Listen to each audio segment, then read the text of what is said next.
Hi guys, welcome back to CYC. So today we are going to discuss on the topic investment banker jobs. Investment banker చేసే jobs ఏంటి and also A background ఉన్న వాళ్ళు ఈ investment banking jobs చేయొచ్చు and వాళ్ళకి కావాల్సిన skills ఏంటి and also salaries ఎలా ఉంటాయి అనేది మనం ఈ వీడియోలో డిస్కస్ చేసుకుందాం. సో జనరల్లీ ఇన్వెస్ట్మెంట్ బ్యాంకర్ అవ్వాలి అని అంటే ఏదైనా ఫినాన్షియల్ ఇండస్ట్రీకి సంబంధించిన ఒక మినిమం నాలెడ్జ్ ఉన్నా సరిపోతుంది.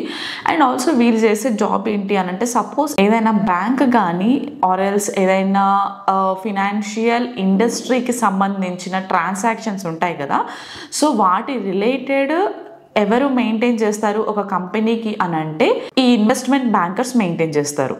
అండ్ ఆల్సో ఏ కంపెనీకి ఎక్కువ ప్రాఫిట్స్ జనరేట్ అవుతున్నాయి అండ్ ఆల్సో ఎక్కడ రిటర్న్స్ ఎక్కువ వస్తున్నాయి అనేది మొత్తం చూసుకునేది ఈ ఇన్వెస్ట్మెంట్ బ్యాంకర్స్ అనమాట. అంటే ఒక కంపెనీకి సంబంధించిన ఫినాన్షియల్ స్టెబిలిటీ కూడా ఈ ఇన్వెస్ట్మెంట్ బ్యాంకర్స్ చూసుకోవాలి. అండ్ ఆల్సో వాళ్ళ డెసిషన్స్ కూడా according to the company profits మాత్రమే ఉండాలి. అయితే ఈ ఇన్వెస్ట్మెంట్ బ్యాంకర్కి కావాల్సిన స్కిల్స్ ఏంటి అని అంటే కమ్యూనికేషన్ స్కిల్స్ రిగార్డింగ్ ఫినాన్షియల్ థింగ్స్లో కమ్యూనికేషన్ స్కిల్స్ అయితే బాగుండాలి. And also convincing skills. So convincing skills ఎందుకు అనంటే ఏదైనా ట్రాన్సాక్షన్స్ రిలేటెడ్ మనం అప్రోచ్ అయితే కనుక వాళ్ళని కన్విన్స్ చేసే విధంగా ఉండాలి. సో దానికి మనకి కన్విన్సింగ్ స్కిల్స్ ఉండాలి.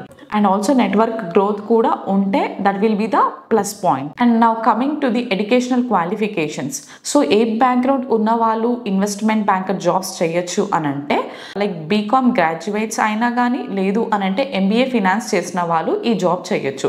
So MBA finance and that should be related to the like digital finance and banking in MBA చేసిన వాళ్ళు కూడా ఈ ఇన్వెస్ట్మెంట్ బ్యాంకర్ చేయొచ్చు. అండ్ ఆల్సో డిగ్రీ చేసి సిఏ కంప్లీట్ అయిన వాళ్ళు కూడా ఉంటారు కదా, వాళ్ళు కూడా ఎలిజిబుల్ ఈ ఇన్వెస్ట్మెంట్ బ్యాంకర్ జాబ్స్కి. అండ్ ఆల్సో ఇవే కాకుండా మీ ఎడ్యుకేషన్ బ్యాక్గ్రౌండ్లో business, economics and maths and finance ఈ స్ట్రీమ్స్లో గనక మీ బ్యాక్గ్రౌండ్ అయ్యి ఉంటే మీరు ఎలిజిబుల్ ఇన్వెస్ట్మెంట్ బ్యాంకర్ జాబ్స్కి. అండ్ ఆల్సో దాంతోపాటు ప్రాక్టికల్ నాలెడ్జ్ అనేది ఖచ్చితంగా ఉండాలి. సో ఇన్వెస్ట్మెంట్ బ్యాంకర్కి సంబంధించిన ఇంటర్న్షిప్స్ కూడా మనకి ఆన్లైన్లో అవైలబుల్ ఉన్నాయి. లైక్ ఇండీడ్ అండ్ ఇంటర్న్షాలలో కూడా వీళ్ళు ప్రొవైడ్ చేస్తున్నారు. ఇవే కాకుండా మనము బ్యాంక్స్లో కూడా మనం ఇంటర్న్షిప్స్ చేసుకోవచ్చు. సో ఇది మినిమం 2 months to 2 years ఉంటుంది. సో ఇంటర్న్షిప్స్ ఏంటి అని అంటే ఎప్పుడైనా మనం కంపెనీకి అప్లై చేసుకునేటప్పుడు వేరే వాళ్ళు కాకుండా ఈ ఇంటర్న్షిప్స్ చేసిన వాళ్ళకి ఫస్ట్ ప్రయారిటీ ఇస్తారు. అండ్ ఆల్సో ఈ ఇన్వెస్ట్మెంట్ బ్యాంకర్ అనేది ఒకప్పుడు మాన్యువల్ గా ఉండేది, బట్ ప్రెసెంట్ డేస్ లో ఆటోమేషన్ చేస్తున్నారు అనమాట. సో మీరు మాన్యువల్ గా కాకుండా లైక్ ఆటోమేషన్ కూడా నేర్చుకుంటే మనకి మంచి కంపెనీస్ లో ప్లేస్ అయ్యి మంచి సాలరీ రావడం జరుగుతుంది. So automation like programming languages like Python, so ఇవన్నీ బేసిక్ నాలెడ్జ్ ఉన్నా సరిపోతుంది. సో మీ కెరియర్ బాగుండాలి అంటే ఈ ఫినాన్స్ బ్యాక్గ్రౌండ్ తో పాటు ఆటోమేషన్ కూడా నేర్చుకొని ఉండాలి. Like programming languages like Python, so basic knowledge ఉన్నా సరిపోతుంది. బట్ మనకి ప్రోగ్రామింగ్ లాంగ్వేజెస్ ఉంటే that will be the plus point and career కూడా బాగుంటుంది. రేపు లే ఆఫ్స్ అయినప్పుడు కూడా అట్లీస్ట్ మనల్ని కన్సిడర్ చేస్తారు. Because finance background with programming languages ఉన్న వాళ్ళు చాలా తక్కువ కాబట్టి సో ఇప్పుడు మీరు ప్లాన్ చేసుకున్నట్లయితే అట్లీస్ట్ ఒక ప్రోగ్రామింగ్ లాంగ్వేజ్ నేర్చుకొని మీరు ఇన్వెస్ట్మెంట్ బ్యాంకింగ్ సైడ్ వెళ్తే చాలా బెటర్. అండ్ ఆల్సో సాలరీస్ చూసుకున్నట్లయితే ఇఫ్ అట్ ఆల్ మాన్యువల్ అయితే మినిమం 6 lakhs నుండి ప్యాకేజ్ స్టార్ట్ అవుతుంది.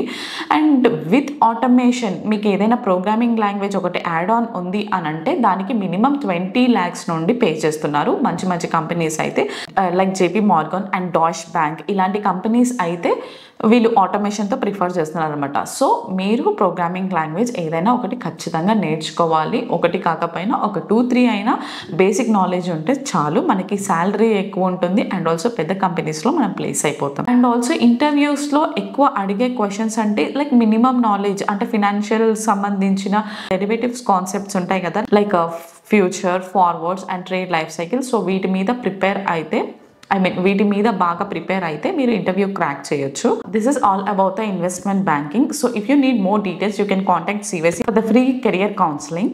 ఇఫ్ అట్ ఆల్ మీకు మీ బ్యాక్గ్రౌండ్కి సెట్ అవుతుందా ఈ జాబ్ లేదా ఇఫ్ అట్ ఆల్ మీకున్న ఎడ్యుకేషనల్ బ్యాక్గ్రౌండ్కి ఈ జాబ్ సెట్ అవుతుందా లేదా అనేది చెక్ చేసుకోవాలి అని అంటే CYC is offering a free career counselling. So మీరు అటెండ్ అవ్వచ్చు. You can contact to CYC for more details.